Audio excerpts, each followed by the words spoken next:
नमस्कार, मैं हूं फरीद अली और आप देख रहे हैं हमारा खास शो दुनिया की खबर। सबसे पहले सुर्खियां। शांति वार्ता को लेकर यूक्रेन बोला, सीज फायर ना करने पर रूस पर हो कार्रवाई। पुतिन का संदेश, अमेरिका सीधे हमसे बात करे तभी युद्ध विराम संभव। युद्ध विराम पर बातचीत से पहले रूस का बड़ा दांव, पुतिन ने अमेरिका के सामने रखी 4 शर्तें।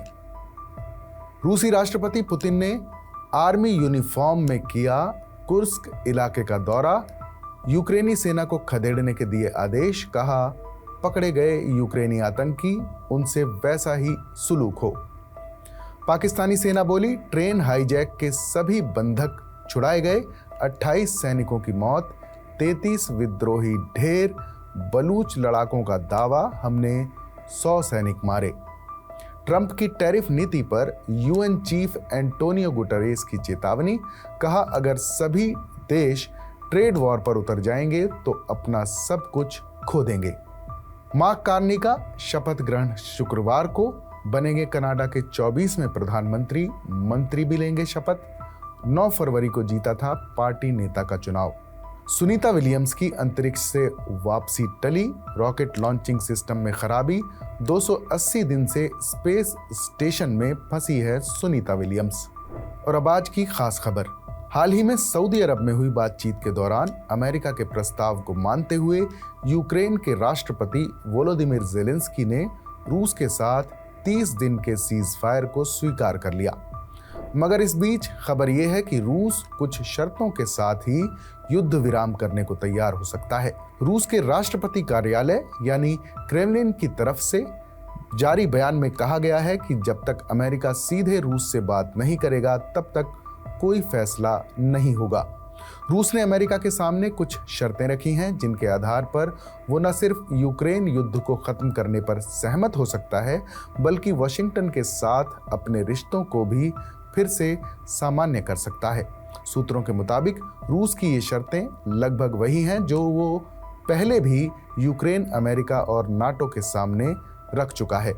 इनमें पहली शर्त है यूक्रेन को नाटो में सदस्यता ना मिले।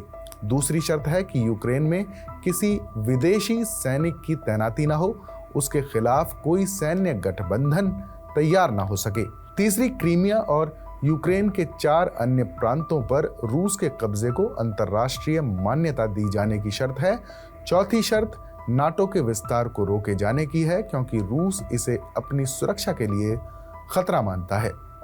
रूस और अमेरिका के बीच 2 स्तरों पर बातचीत चल रही है। पहली, यूक्रेन युद्ध को खत्म करने की कोशिश, और दूसरी, रूस अमेरिका के रिश्तों को फिर से पटरी पर लाने की कवायद। रूस की ये शर्तें सिर्फ यूक्रेन तक सीमित नहीं है, बल्कि इससे अमेरिका और यूरोप की रणनीति पर भी असर पड़ेगा। विशेषज्ञों को डर है कि रूस इस युद्ध विराम का इस्तेमाल अपनी ताकत को बढ़ाने और अमेरिका, यूक्रेन और यूरोप के बीच मतभेद पैदा करने के लिए कर सकता है। अमेरिका और रूस के बीच शांति वार्ता की संभावनाएं हमेशा से चुनौतीपूर्ण रही हैं। 2022 में रूस ने जो शर्तें रखी थीं, उनमें से कुछ पर अमेरिका विचार करने को तैयार था, लेकिन तब भी युद्ध को रोका नहीं जा सका। अब सवाल यह है कि क्या ये बातचीत किसी ठोस नतीजे तक पहुंचेगी, या ये भी सिर्फ रूस और अमेरिका के बीच एक और राजनीतिक दांवपेच बनकर रह जाएगी। वहीं युद्ध और शांति की इस चर्चा के बीच अमेरिका की तरफ से ग्रीन सिग्नल मिलते ही यूक्रेनी सेना ने रूस में कोहराम मचा दिया है। पुतिन की सेना जहां कुर्स्क इलाके को फिर से हासिल करने पर फोकस कर रही है, वहीं यूक्रेनी सेना रूसी सैनिकों को मारने में लगी हुई है। खबर है कि पिछले 72 घंटे में 3930 रूसी सैनिक युद्ध में मारे जा चुके हैं।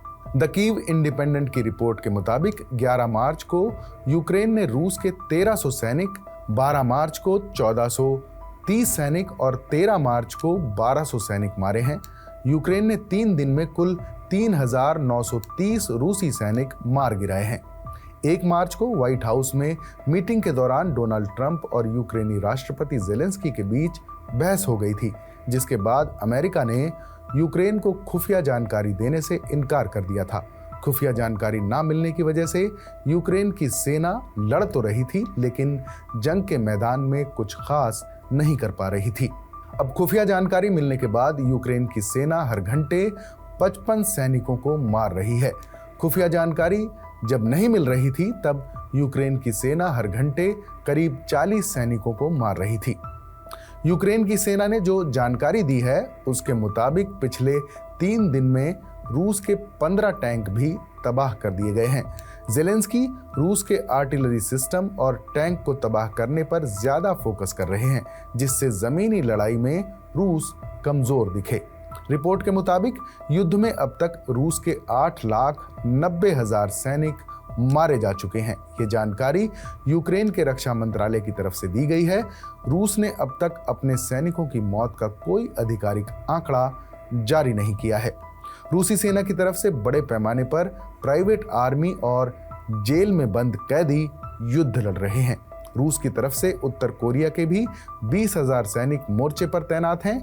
युद्ध की वजह से रूस के 10,292 टैंक, 370 प्लेन और 331 हेलीकॉप्टर नष्ट हो चुके हैं। पुतिन की सेना को पटकनी देने के लिए यूक्रेन की सेना गोरिल्ला युद्ध लड़ रही है। हाल ही में खबर आई थी कि रूसी सैनिकों के बंकर में यूक्रेनी सेना मधुमक्खी के छत्ते छोड़ रही है। और अब बात पाकिस्तान के बलूचिस्तान की, जहां जाफर एक्सप्रेस ट्रेन हाईजैक होने के बाद से पाकिस्तान अपने पड़ोसी देशों को जिम्मेदार बता रहा है। अफगानिस्तान और ईरान को दोषी ठहरा रहा है। दावा किया जा रहा है कि बलूच विद्रोहियों के आका अफगानिस्तान में बैठे हुए हैं और वहीं से कमान दी जा रही है। लेकिन इस बीच सबसे बड़ा दावा पाकिस्तान सरकार ने ईरान को लेकर किया है। पाकिस्तान ने कहा है कि ईरान में एक जगह ऐसी है जो बलूच विद्रोहियों का दूसरा घर है। पाकिस्तानी सेना पर हमले करने के बाद बलूच विद्रोही इसी जगह भाग जाते हैं। पाकिस्तान इसे ईरान का बलूचिस्तान कहता है। आधिकारिक तौर पर इस जगह को सिस्तान बलूचिस्तान प्रांत के नाम से जाना जाता है। ये इलाका ईरान के दक्षिण पूर्वी कोने में स्थित है, जिसकी सीमा पाकिस्तान और अफगानिस्तान से लगती है। रेगिस्तान और पहाड़ों से घिरे इस इलाके को बलूच विद्रोहियों के लिए दूसरा घर कहा जाता है। यहाँ कोई रोक टोक नहीं है। बलूच विद्रोही आसानी से इस इलाके में घुस जाते हैं, जहाँ से वो अफगानिस्तान तक जाते हैं। ईरान के बलूचिस्तान का सबसे बड़ा शहर जोहेदान है, जो इस राज्य की राजधानी भी है। इसी प्रांत में चाबहार बंदरगाह है, जिसके जरिए भारत, ईरान और अफगानिस्तान व्यापार करते हैं। इसका स्ट्रैटेजिक रूप से भी काफी महत्व है। ईरान के सिस्तान बलूचिस्तान में ज्यादातर बलूच समुदाय के लोग रहते हैं, जो आमतौर पर सुन्नी मुसलमान हैं। बलूच लोगों की अपनी खास भाषा, संस्कृति और रीति रिवाज हैं। बलूच अलगाववादी इस इलाके में सक्रिय हैं, जो अपने अधिकारों और स्वायत्तता की मांग को लेकर अक्सर आंदोलन करते रहे हैं। पाकिस्तान का बलूचिस्तान एक अलग और बड़ा प्रांत है, जिसकी राजधानी क्वेटा है। वहीं ईरान का बलूचिस्तान इसके मुकाबले छोटा है, लेकिन सांस्कृतिक रूप से पाकिस्तान और अफगानिस्तान के बलूच इलाकों से ये गहरा रिश्ता रखता है। बलूच लिबरेशन आर्मी यानी BLA जैसे संगठन इस इलाके में सक्रिय रहे हैं। ईरानी सरकार ने भी इस इलाके में कई बार सैन्य अभियान चलाए, लेकिन बलूचों के विद्रोह के आगे सरकार की नहीं चल सकी। और ठीक ऐसा ही कुछ पाकिस्तान के बलूचिस्तान में भी होता है, जहां पाकिस्तानी सेना के जवानों को भी सुरक्षा की जरूरत पड़ जाती है। बलूचिस्तान के इतिहास की अगर बात करें तो साल 1540 में भारत के पहले मुगल शासक बाबर के बेटे हुमायूं को बिहार के शेर शाह सूरी ने युद्ध में हरा दिया था। हुमायूं ने भारत से भागकर उस वक्त के फारस यानी मौजूदा ईरान में पनाह ली। 1545 में शेर शाह सूरी की मौत हो गई। मौके को भांपते हुए हुमायूं ने भारत वापस लौटने की योजना बनाई। तब बलूचिस्तान के कबीलाई सरदारों ने उसकी मदद की थी। बलूचों की मदद से 1555 में हुमायूं ने दिल्ली की हुकूमत पर फिर से कब्जा कर लिया। फिर अकबर, जहांगीर और शाहजहां मुगलों की कई पीढ़ियों के राज के बाद साल 1659 में औरंगजेब को दिल्ली का तख्त मिला। औरंगजेब को दक्षिण में लगातार मराठों की चुनौतियों से जूझना पड़ा, लेकिन पश्चिम में उसकी सत्ता ईरान के बॉर्डर तक थी। फिर बलूच सरदारों ने मुगल हुकूमत के खिलाफ विद्रोह छेड़ दिया और बलूच लीडर मीर अहमद ने 1666 में बलूचिस्तान के 2 इलाकों कलात और क्वेटा को औरंगजेब से छीन लिया। आज जहां बलूचिस्तान है, उस जगह का इतिहास तकरीबन 9000 साल पुराना है। हजारों साल पहले यहाँ मेहरगढ़ हुआ करता था, जिसे सिंधु सभ्यता का एक प्रमुख शहर माना जाता है। लगभग 3000 साल पहले जब सिंधु सभ्यता का अंत हुआ तो यहाँ के लोग सिंध और पंजाब के इलाकों में बस गए। इसके बाद से ये शहर वैदिक सभ्यता के प्रभाव में आया। यहाँ पर हिंदुओं की प्रमुख शक्तिपीठ में से एक हिंगलाज माता का मंदिर भी है, जिसे पाकिस्तान में नानी का हज भी कहा जाता है। वक्त के साथ ये शहर बौद्ध धर्म का भी एक प्रमुख केंद्र बना। 7वीं सदी में जब अरब हमलावरों ने इस इलाके पर हमले किए, फिर धीरे धीरे यहाँ पर इस्लाम धर्म का प्रभाव बढ़ता चला गया। इतिहासकारों के मुताबिक बलूच लोग सीरिया के अरबी लोगों के बजाय इंडो ईरानी लोगों के ज्यादा करीब हैं।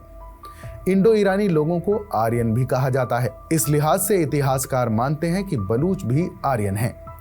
आर्यन हजारों साल पहले सेंट्रल एशिया में रहा करते थे, लेकिन खराब मौसम और युद्ध के हालात के चलते फिर दूसरी जगहों की तलाश में वहां से निकलने लगे। दैनिक भास्कर की एक रिपोर्ट के मुताबिक मध्य एशिया से निकलकर पहले आर्मेनिया और अजरबैजान पहुंचे, जहां आर्यों की भाषा और लहजा मिलाकर नई जुबान बनाई गई, जिसे बलशक या बलाशोकी नाम दिया गया। इसी के साथ आर्यों को बलाश कहा जाने लगा। ईसा से 550 साल पहले अजरबैजान ईरान के खाम साम्राज्य के कब्जे में आ गया। 224 से 651 ईस्वी के बीच सासानी साम्राज्य स्थापित रहा। 6ठी सदी के आखिर में और 7वीं सदी की शुरुआत में इस इलाके में बाहर से हमले बढ़ गए और मौसम भी खराब रहने लगा। तो सेंट्रल एशिया से यहाँ आकर बसे आर्यन फिर से अलग अलग इलाकों में जा बसे। कुछ लोग ईरान के दक्षिण में चले गए और कुछ लोग ईरान के पश्चिम में चले गए।